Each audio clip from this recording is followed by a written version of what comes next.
We're going to go ahead and get started.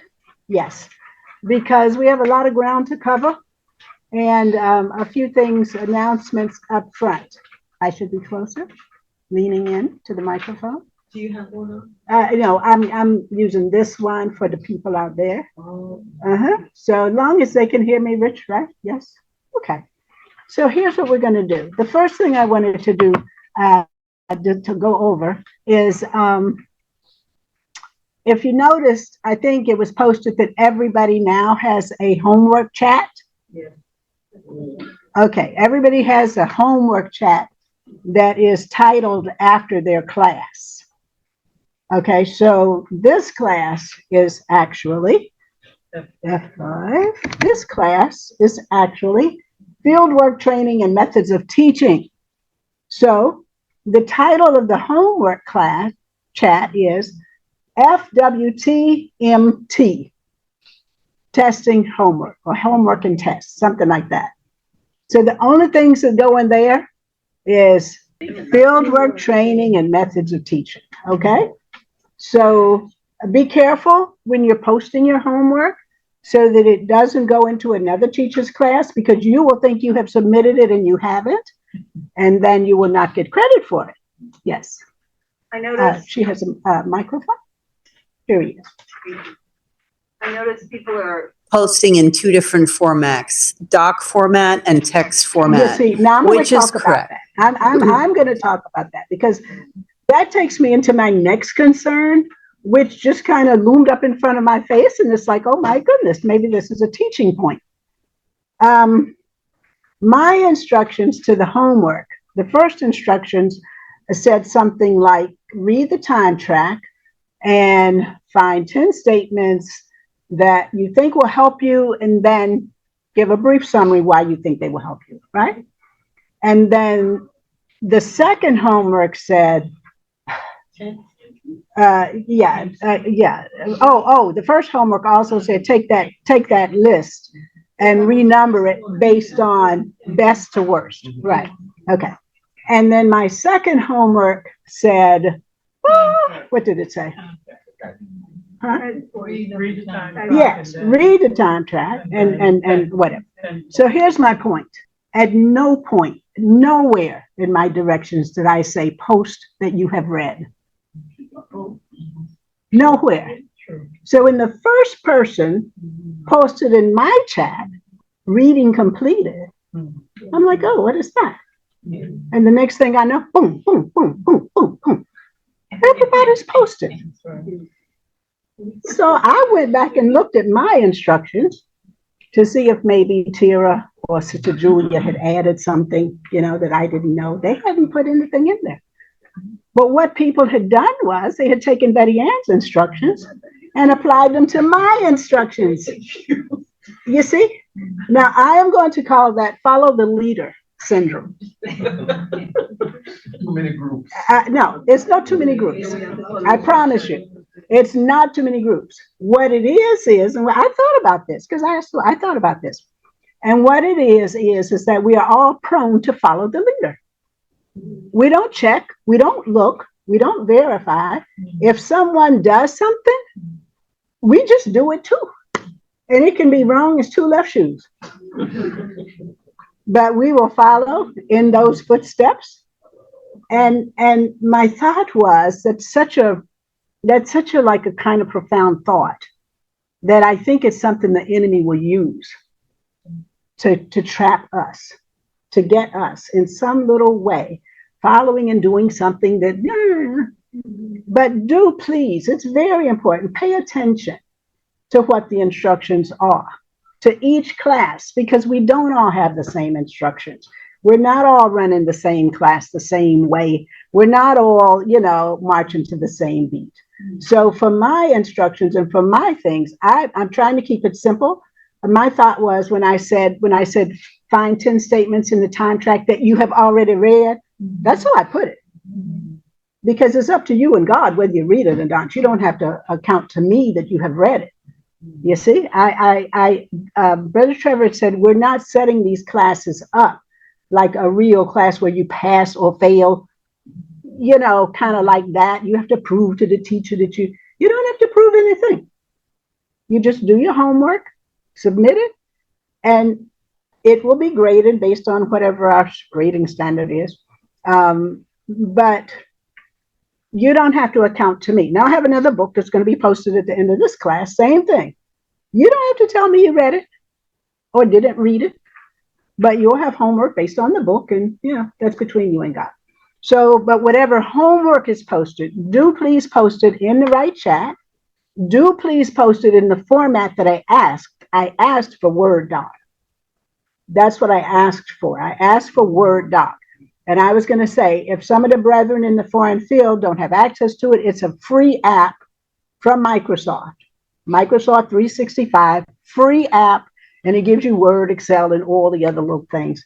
And you can just use that, because I think 2 or 3 people posted their homework, but they did it like I don't know, it's not a Word doc. It's just like typed in there or something. See? He wanted us doing it that way. Well, that's him. You see? You see? That's what I'm saying. Pay attention to the instructions and do his that way. But do mine as Word docs, because it's easier for me the way I'm doing it, checking and this and that. It's easier for me to do Word docs, you see. So I'm asking for that. And then the other thing real quick is, I always post when it's due. So now that we have the separate homework thing, I will shut it down at noon on Tuesday and Thursday. Homework is due by noon, the day of the next class. So that means you'll be able to put it in there all the way up until noon, but when 12 o'clock strikes, I am going to ban people from posting in it. And if you didn't get it in on time, I'm really very sorry, because I know people are busy. Everybody's busy, you see? But I had people still posting their first homework today and yesterday. You see, it can't be, because there's no way to correct, check, this, that, read, review, or all the way up, you see. There has to be a cutoff. So I left it open today because I hadn't said anything, and then I just got the chat. So as of today's homework, please post it by Thursday noon. And I'm trying to be considerate of people and their time and all their responsibilities. So I'm not giving, I think Sister Betty Ann and Brother Trevor has taken all of our reading time with their pages and pages, but it's okay. So I just have little pages. You see? No, it's okay. Somebody said it was 157 pages or something. Which one? Huh? Brother Trevor habits. Huh? Yeah. Given anything yet. That's Brother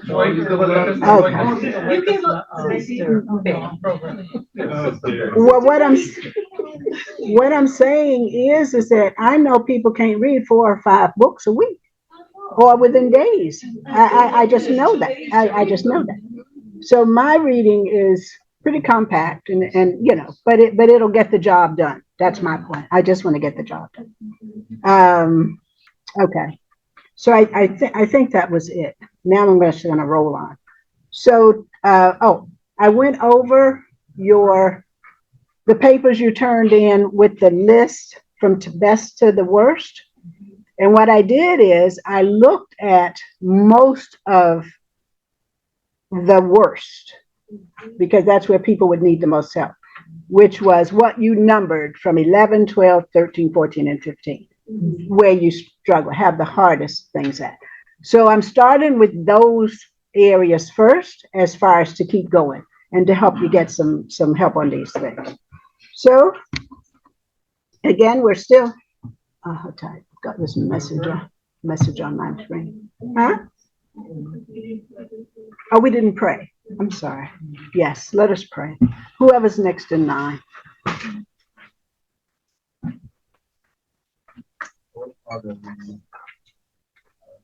For your Spirit to be present with us as we continue our learning, receiving, sharing, and we know that our minds will be open in a more higher level than before. Our concepts and understanding will be increased, And at the end of this class, we will certainly be different in a better and positive way. In Jesus' name, amen.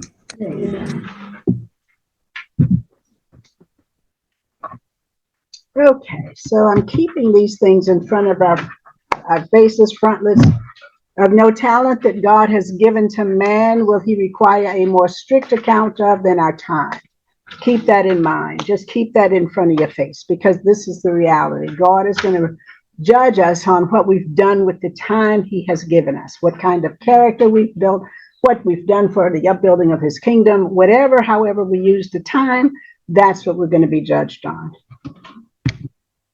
So now, from what we did first, the first section that we've done, the key takeaways, it says, time management requires a personal approach. Understanding what works for you is essential.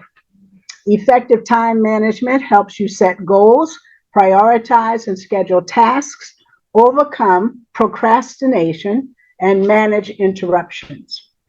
Better time management can unlock reduced stress, higher productivity, fewer mistakes, and a better work-life balance. And then assess your time management skills with a self-test, which we did, designed to identify areas needing improvement. So one of the things that a lot of people had in their 11 through 15 counting was this particular area. Interruptions and distractions. Big thing for most everyone who completed it. So we want to talk about that and remedies for that, interruptions and distractions. So how long does it take to refocus after being interrupted? A University of California study found that after each interruption, it takes over 23 minutes to refocus. That's a long time. That's a good amount of time. When you're interrupted, your mind switches from what you're doing and it focuses on something else, whatever the interruption is. And then when that interruption is over, you have to go back to what you were doing, but to get back on track, to get back in the flow, it takes time. You don't automatically just pick back up. It goes on to say, what's more, if the interruption takes you on to something else, this multitasking can sap your brain power, the equivalent of dropping 10 IQ points. Okay? So if you're busy working on your resource plan, as it were, how you're going to plan a seminar or how you're going to line up the ducks in a row to get the speakers to this, that, this is what you're focusing on. And someone comes in or someone calls or someone texts or somehow you're interrupted and someone wants to talk to you about the next class. And you're part of it. So you stop and you talk about the class, you talk about whatever it is that they need to talk about, and you're pulled into that. And so now that's where your focus is.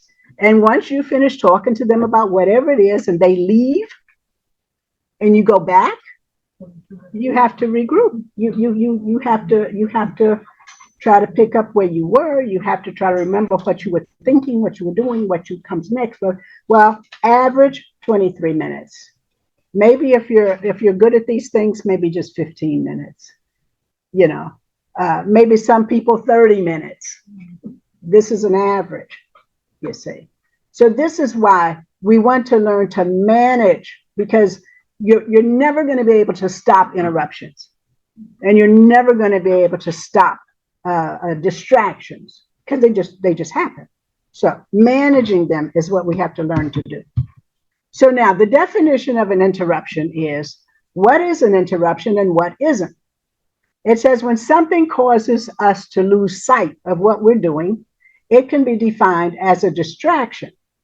And an interruption is a type of distraction that is deliberately drawing our attention. So a distraction or an interruption is something that draws our attention away from what we were doing. That's an interruption. That's something that is going to change our mind thinking. It's going to turn it on to some other topic. So it says, for example, when a colleague or somebody calls to discuss something and you start discussing with them, you lose sight of what you were doing before because your brain can't think of two things at one time. I've said that before, and it's a proven fact. The brain can't think of two things in the front at one time. So as soon as you start talking to the person about the other thing, it stops thinking about what you were doing. Would you give her a microphone?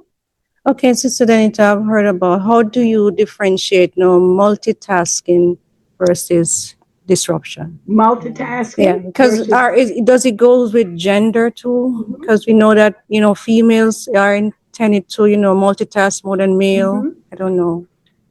Yeah, okay. A very quick thought on multitasking. Number one is your brain cannot do it.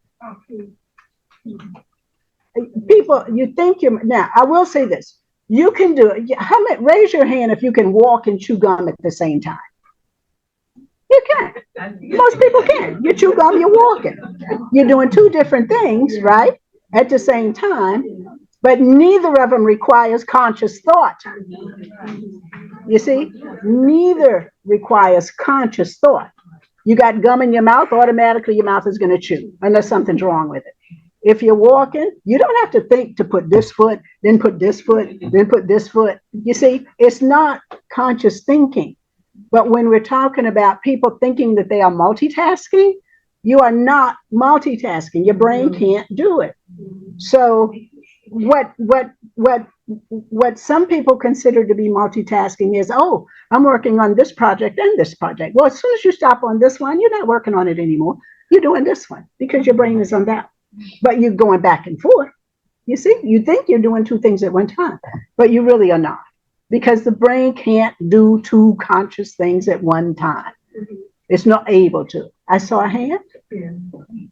Okay, hold tight, Sister Sharon, and then I'm smiling because I didn't know what it was really. Say you're putting a study together. You have your topic and you're going in your books and you go. Then you start reading something else, something catch your attention. And I'm gone. then you're off into that. And then I said, why I can't come back? And so I have to get up, have a tea, or walk. And I'm like, Thank you. Get back Thank you. into where you were. Yeah. But that's because our brains are made in a certain way. And we like to think that, when we are renewed, our brains will do all kinds of things that we can't do now. But on this side, right now, I'm sorry, we're limited. We have a finite brain and it can't do but so much. So the multitasking part is like, in my mind, it's just a self-deception. If you say you're cooking dinner and doing laundry at the same time, if you're in a scrub board, like literally in a pail with a scrub board, and you're doing clothes like this, you are not cooking dinner. You see, because you're in the scrub board. Now the oven may be on; it's cooking the dinner, but you are not cooking the dinner. And once you go in there stirring in the pots, you are not in the scrub board. You see, you can't do it. So scratch the multitasking thought. Okay, not possible. Not conscious thought. Multitasking can't be done. So then it goes on to say sometimes interruptions are part of our work. If you are tasked with onboarding a new team member, for example, then you'll need to be available for contact if they get stuck. And if you're a manager, it's important that your team feels comfortable to approach you when needed. Collaboration is also a fundamental part of many roles, so be aware that some interruptions may not be unwarranted. So the interruptions, the distractions and things, there are ways to manage them. And that's what we're going to talk about. They give us 10 ways in this presentation. We're doing 5 today, and we'll do the other 5 on Thursday. So it says, however, if you're feeling overwhelmed by interruptions and you are struggling to concentrate, the next section should help you to manage any type of interruption. So first thing first, the first tip is dealing with interruptions.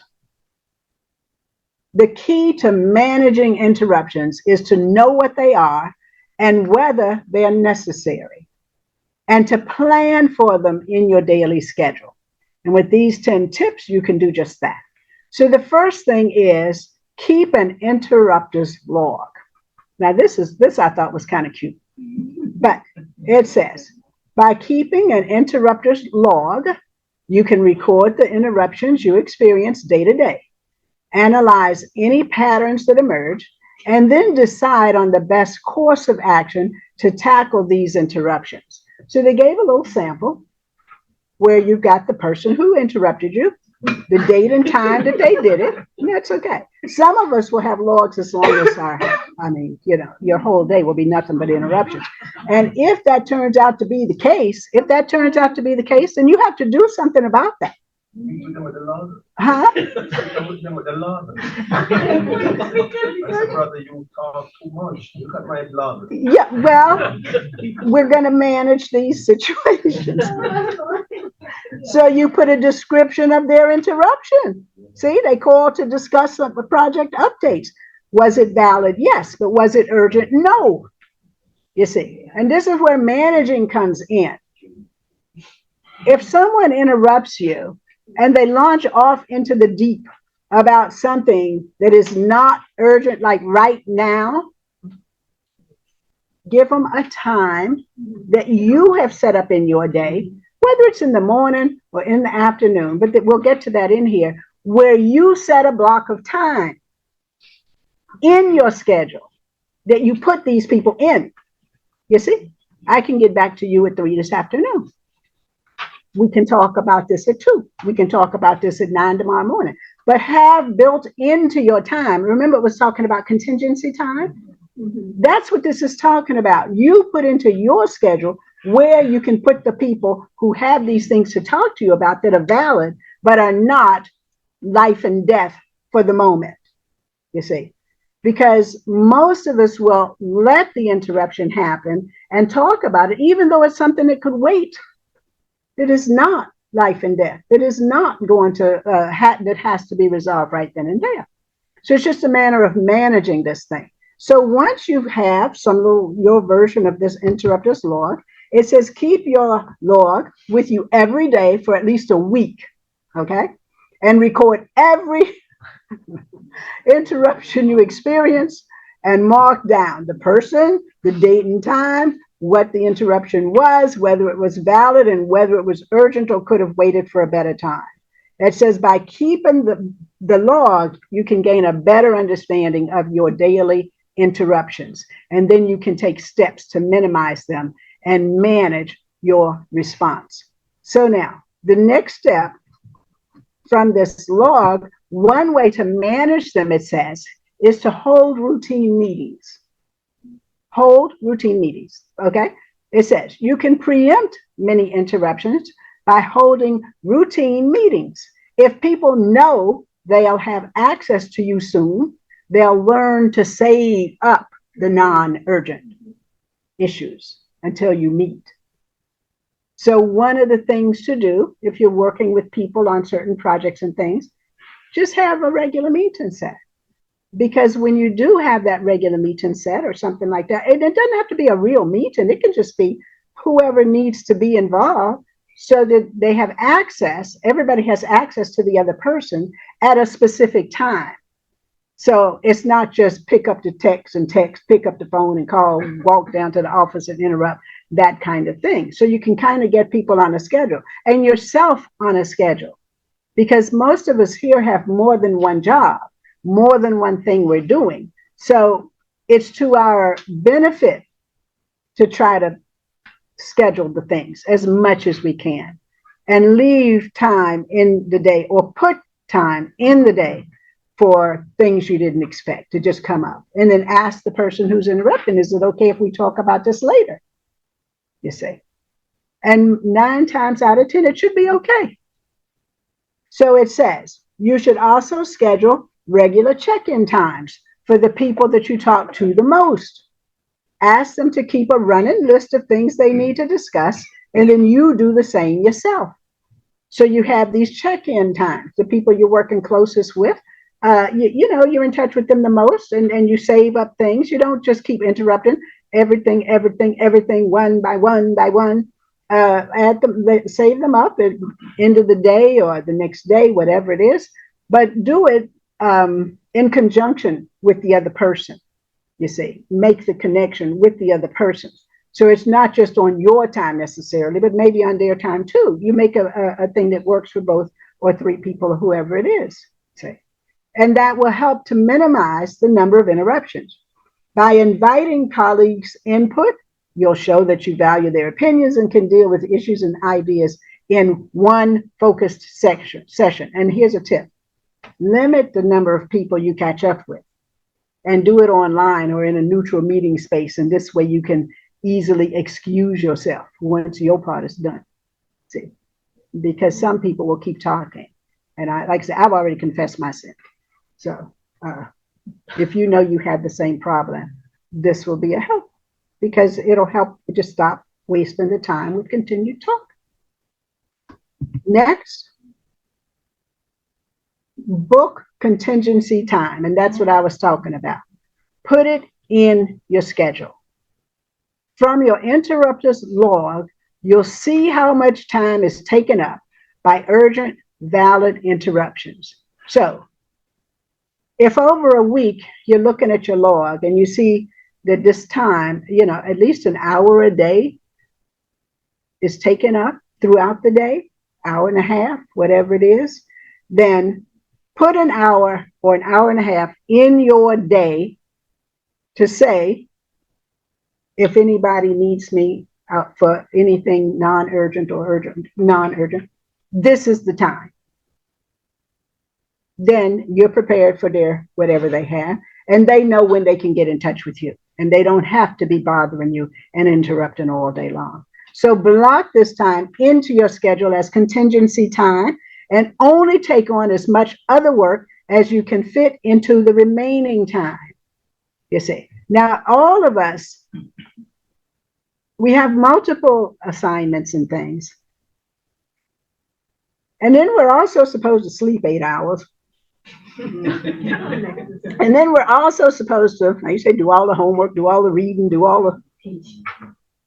And if you happen to be not a single person who lives by yourself, if you happen to have other people in the household, I'm sorry, you have to pay some attention to them.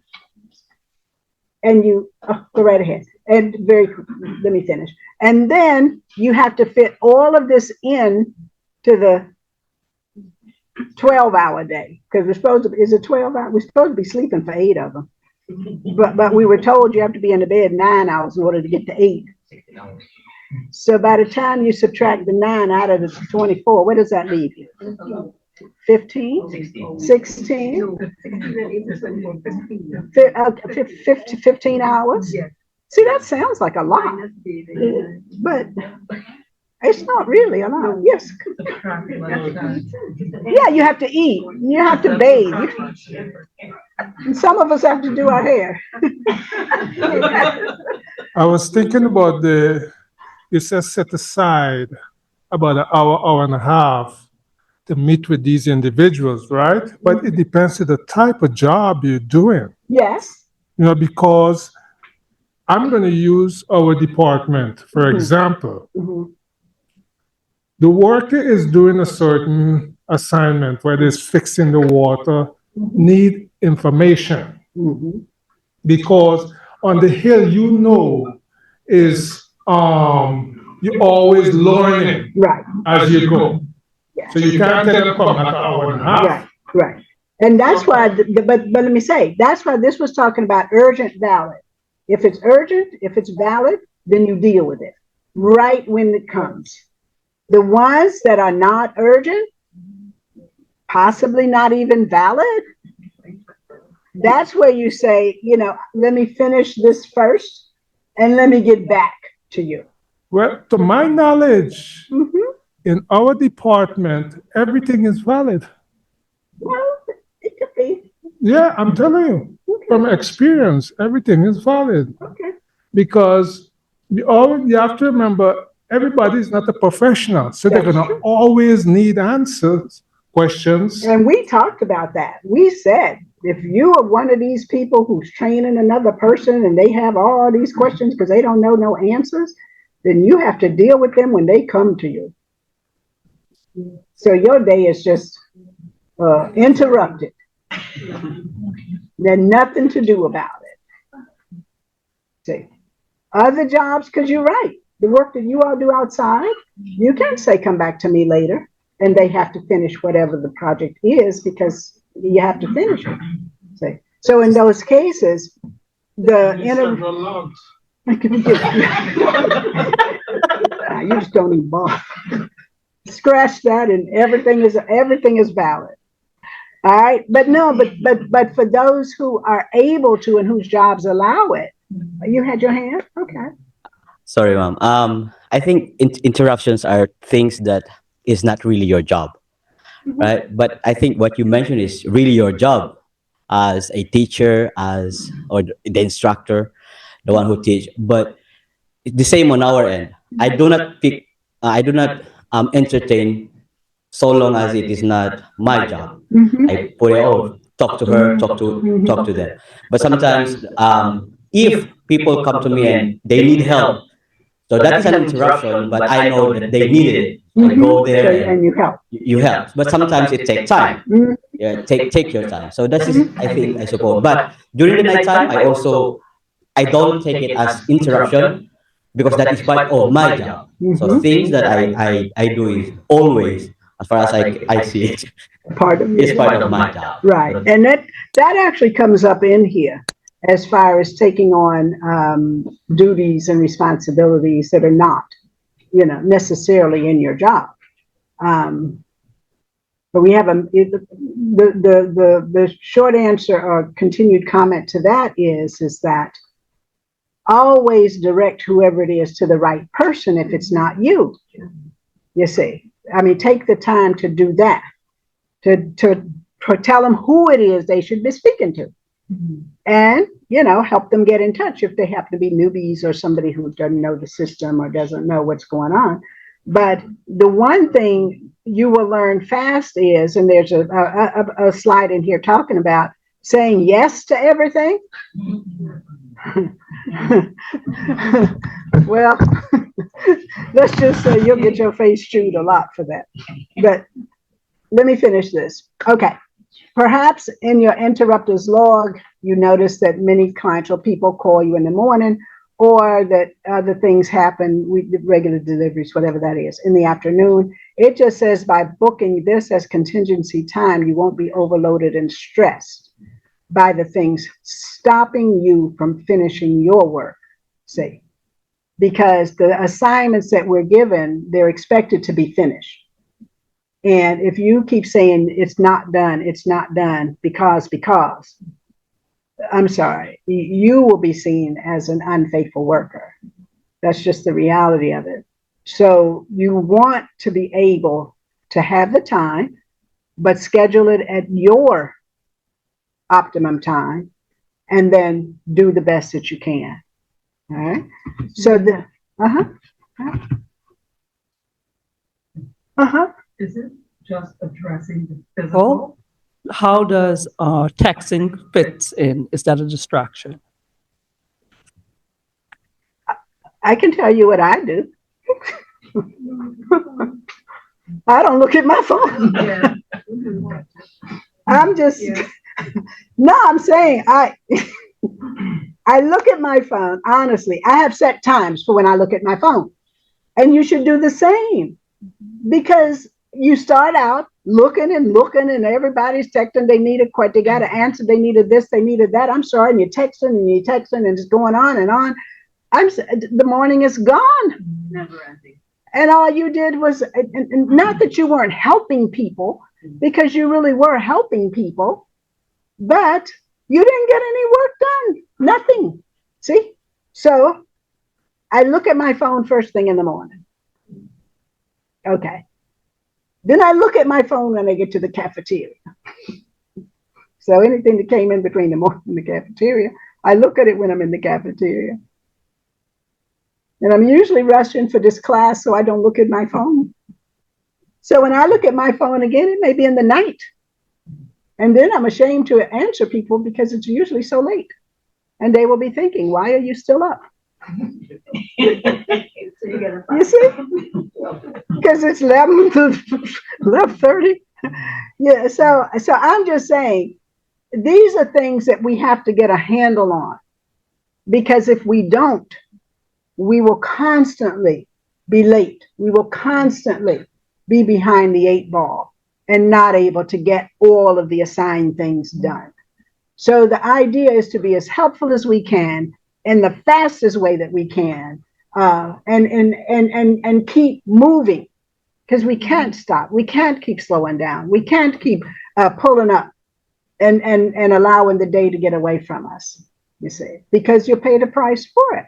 The next thing you know, your work will be so piled up, and those who have given you your work will be asking you, where is it? And where is it? And why haven't you, where is it? And nothing you can say, you see, because God will require it of us. Yes. This ties in with forming good habits, good productive Yes. habits, and time management. Yes. As we're doing time management. Yes. It came out very clearly in that booklet that we read that we have to choose when we do certain things that distract us and it becomes a habit and you don't realize it. So you're on your phone unnecessarily. Yeah. Yeah. Oh, yeah. Yeah. Yeah. And I even learned to turn my phone off. When I go to bed at night, honestly, I turn the phone off. Because, I do that because when I fieldwork director the first go round, and, you're there for everybody all the time. Well, these people live around the world. My phone was ringing 2 o'clock in the morning, 3 o'clock in the morning, 4 o'clock in the morning. And if I'm serious, the sleep was just broken, was just, you're dragging, but you're supposed to be awake. Well, I finally realized I can't live in 12 time zones. I cannot live in every time zone of the world, you see? So I started to shut it down. I cut my phone off. And if there is, so far, there's never been a life and death emergency that has had to come to me, praise God. But there are other people who live in the time zones or who are available or something. But I know for myself, it just breaks down your health. When you don't get good sleep, and we know that, when you don't get good sleep, you cannot function. And you don't function at your optimum level. So I stopped, you see. So now, by the time I go to bed, it's already so late, I'm in trouble. But I turn the phone off to keep from being awakened through the night, because you can't do it. Yeah. But yeah. Microphone.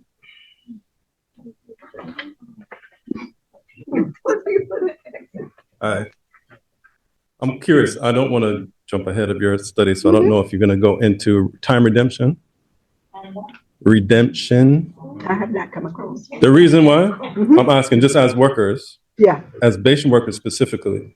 So let's say we're on a task where we have to be up late and we have to answer the phones. Yeah.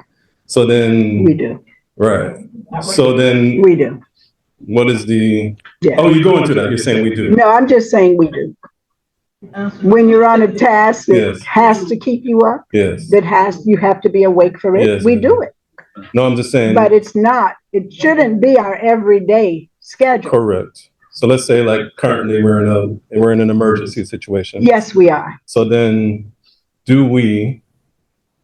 are you going to go into how to you can't redeem time, of course. I'm just saying from the context of how to get the proper sleep after, take time off from work, to get the proper rest that you need. And since you brought that up, because it's not in this section, but since you brought that up, if you are up late like that, if you do have to be up because something is going on, sleep late. Sleep late. Make up the time, because we know from science, from neuroscience, from whoever else stares at these things, that sleep deprivation over a period of time, it works to your demise, you see. So if most people here are crew comp time, I'm pretty sure, Most people here accrue comp time. So use your comp time, take the comp time. And if you had to be up, because of time zone difference, and you didn't get to bed till 4 a.m. or, whatever it is you finally did, stay asleep. Go right ahead. No, sorry, because I'm laughing because I always think of my hours in the office. So even if I sleep late, wake up at my time, go to the office 9 to 5, Mm-hmm. so that I can have my 7 hours in the office. Mm-hmm. So that's why I'm thinking how it works. Should I, for example, I wanted to sleep until 10, 11, then I only have five hours to work. But not really, because see, here's the thing. If work kept you up in the night, that's work. That's work. Work keep you up in the night, not because you're watching videos on YouTube. You're up in the night because your work is keeping you up. If you have to sleep late, you sleep late. That's just what you do. But you can't let that deficit pile up, because if the deficit piles up, you're the one going to suffer. None of us are going to suffer because you stayed up all night, or because you decided not to get any sleep, or not to get the sleep that was needed. We are accountable to God for our health. And if you think you can cheat on the health side, it will catch up with you. It will catch up with you. Yeah, that's right. You see, the trouble is when if you don't get to go to bed on time, get up on time, you're gonna mess yourself up, because your body or your mind is regulated by the system. Yes. You have to keep that time. Or once in a while, okay, you might be out of it, Yeah. but you can't mess it up. You can't keep doing that. Mm-hmm. Otherwise, you're not going to have your body not going to be accustomed, Mm-hmm. to the certain time. Exactly. And you still mess yourself. Yeah, you mess up. You mess up. You see what I mean? Yeah. You have to, I go to bed early, man. You're very fortunate. And Yeah. people have different time. They mess me up. Yeah. Good answer. And the truth of the matter is that, perfectly. I'm a living example of what this is talking about. A living example. For 17 years, I got 3 or 4 hours of sleep a night, if that. 3 or 4. If I got 4, I was lucky. But I did it for 17 years. And I have burnt everything in my brain that can possibly be burnt. So now, trying to recover is very hard. You can't that long. The damage is done. So I'm suffering from the memory loss and all of the things that happen when you put your body under that kind of a stress for that long of a period. But it's true. You paid for it. And I understand that. I'm paying for it. Go right ahead. Yeah, in light of what Brother James said, I was thinking about the field, the leaders for the field workers. Mm-hmm. That's a tough thing to do. Is. Because being in South Africa, Yeah. there's several times I need an answer. Yeah. Not that I want to call. Mm-hmm. I am reluctant to call because I know they're sleeping, but I have to call. But you have to. So they have to be up. Yeah. And sometimes I used to say, boy, they should put somebody to stay up. So you could get answers. Yeah. Yeah. Several times that happened, and I can remember calling Yon. Mm-hmm. Hi, Yon. I think he used to be up. Yeah, he keeps his phone. He answered the phone. He keeps his phone on. And my supervisor was asleep. Yeah. But he keeps his phone on. So it's tough to do. Yeah. For the leaders for the different areas. Yeah. It's a hard job. But so now everybody knows. Call Yon.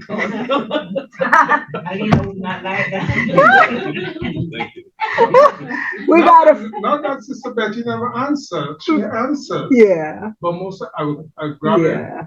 Yeah. Indeed. We gotta finish. I got 2 more slides. Just this slide and another, 4 and 5, and then the homework slide. So it says set your available and unavailable times. Simple yet effective. Let people know when you're available and when you're not. Let people know. So it's like if you know that you want to spend your morning hours working on something, let people know the best time to get in touch with you is in the afternoon. Just let it be known, and then make yourself available in the afternoon if that's what it is. But agree on a signal to use. Okay, when you're unavailable, like if you're in the office and you got headphones on. Okay. And people see you in there with your headphones on, they know don't bother me. That's just one thing. Or set your direct messaging app, if you have such a thing, to busy. And then it says this removes interruptions while avoiding hurt feelings, you see. So if people see that you're busy, and sometimes one of the things I had to get used to here was people coming into the office and just start talking. I wasn't used to that in the world. You know, people would knock on your door and say, are you busy? Whatever, like that. But here, people just come in, walk in, start talking. People are in there, you talking to them, they just come in, start talking. And I'm serious, I'd be like, okay, and they talk. It's not like they say, excuse me. Whatever it is they got to say is so important. And then when they start talking, you realize that's not important. So I had to get used to that. People just coming in and interrupting. And now I am used to it. And now I find myself doing it. You see? So what we don't want to do is do that kind of a thing. If you come into somebody's space and you see them on the phone or you see them talking to somebody or whatever it is, just, they saw you and they will get back to you as soon as they're done with whatever it is they're doing. But don't just come in and stand there. Because you're not in the conversation. I'm sorry. So just leave out. And you come back.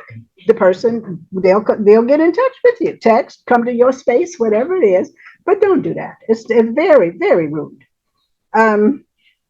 Put your unavailable time in your shared calendar, if you have one, but stick to your unavailable time, because if you stick to your unavailable time, people will understand that's your unavailable time and they will stop coming to interruption. And they will come when your available time is available. An hour's book time when you're most productive will help you to clear complex tasks or get away from your desk to switch off for half an hour. Now, what we do is we work at home. If you really have to get something finished that requires concentration, I just do it at home because, like I said before, that's where it's quiet. That's where not so much interruption. People have been known to knock on my door, which is okay if you want to walk over there to do that. But if I'm at home, I can get things done out of the way, and because you can concentrate, you see, you can keep focused. So then, don't overuse unavailable time, though, and make sure that people know that they can interrupt you if it's absolutely necessary, because communication is especially important. It says for remote workers, but communication is especially important for all workers. Just communicate. Just let people know what's going on, and then hope that they have enough sense to understand how it works. That's all.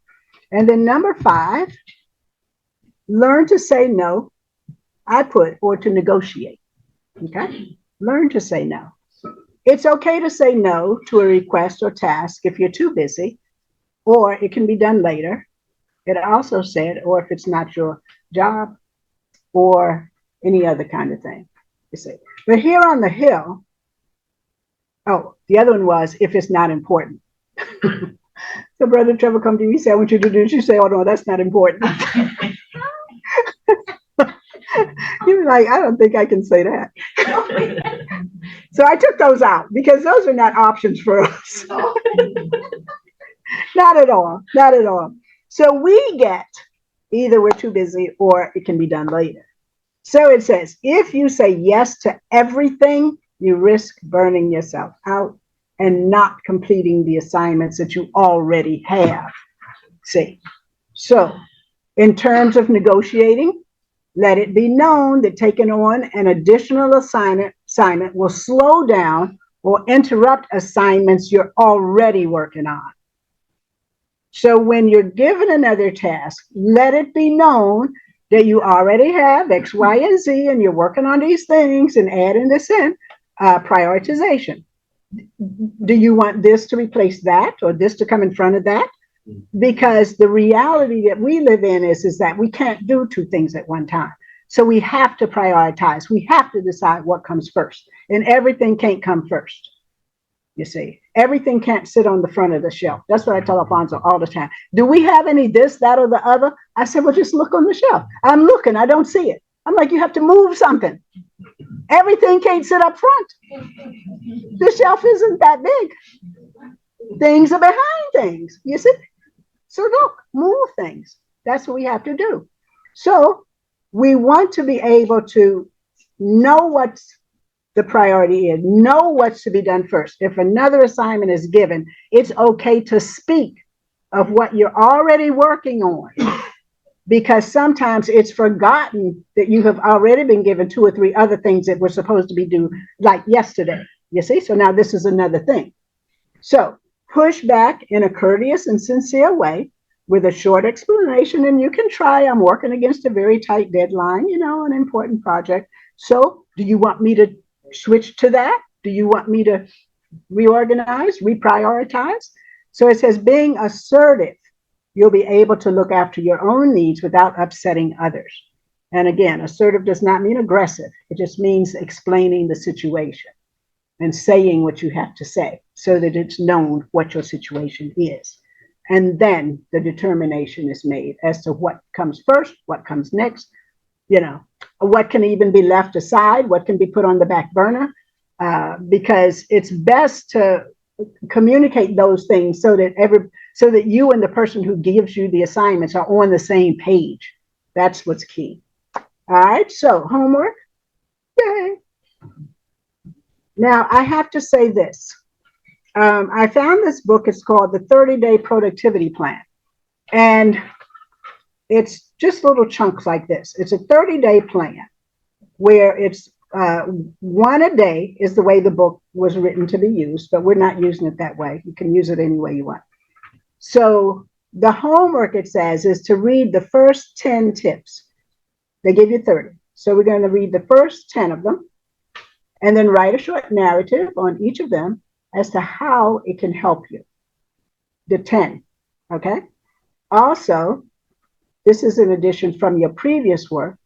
Take 10 minutes every day to meditate on your time track statements and post in the homework chat the date and the time for each day.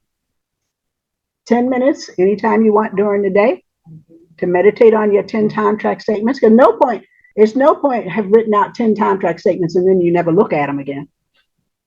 I mean, that won't work. So take 10 minutes anytime in the day and meditate on the statements, 1 or 2 of them, all of them, however many you can squeeze into 10 minutes. And then when you do it, just post in the chat, you know, today's date and the time. What you meditate. Yeah, you don't have to tell me what you meditated on. That just the date and the time. You see, date and time. Okay. And these things are due, all homework, by noon on Thursday. So now when it comes to the book, here's how it's going to work, or how it has to work right now. Did you get a chance to talk? No, not yet. Okay. So it's a Kindle book. And for the foreign brethren, Kindle books are not available outside of the United States. We can't send them. We can't send them. They're available. We just can't. Right. We cannot send them outside of the United States. So the ones that we have bought, we will send to the WhatsApp chats of the individuals, the field workers. Now, this was always said. The association is providing these books for the field workers, the ones that are in this for the work. Everyone else will be required to pay for their own book. Now, what we're trying to do for the foreign field is find a person in each country to get the Kindle book and make it available in their country to the people who are in this class. The associations, again, will pay for the field workers' books and the book of whoever other workers we put into the thing. But the ones who have volunteered themselves into the class, you will have to pay for your own. Okay? So the book is going to be posted. Huh? Yeah, $3. That's what $2.99. That's what the Kindle price is for the book online. So the book will be available right after the class. It's going to be posted, right? Right? The book. Yes. It's ready. It's already? It's ready. Oh, it's ready to be posted. Okay. Okay. All right. Individually. Individually. Yeah, it's just going to be sent one by one to the field workers and the people we know in the United States, ones that we can do. Yes. So again, for the foreign folk, as we get this worked out, sorted out, the book will be made available to everyone who's outside, but who is a field worker. Yeah, just addition to Danita, if you will not receive any from Us, it's either you are not part of the list of workers, or we haven't buying for you. So because we will be buying more when necessary. As we need for the U.S. for anybody who we can send it to within the United or contiguous states. If we haven't bought enough, we'll make sure to have enough for all the workers. And then, like I said, outside of the United States, we have to find people to do it in the countries. And then they will be able to send it to the brethren. All right? So that's it. I'm sorry for going over, but that's it for the homework thing. So, Can you just state the PDF potentially we might have? Oh, potential. yeah. Okay. I will. All right. All right.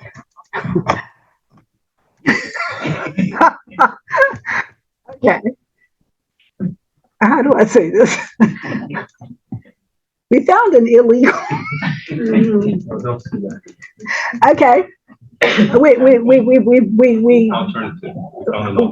We found an alternative, a possibly PDF version of the book, which we're looking into. Yes, which we're looking into. If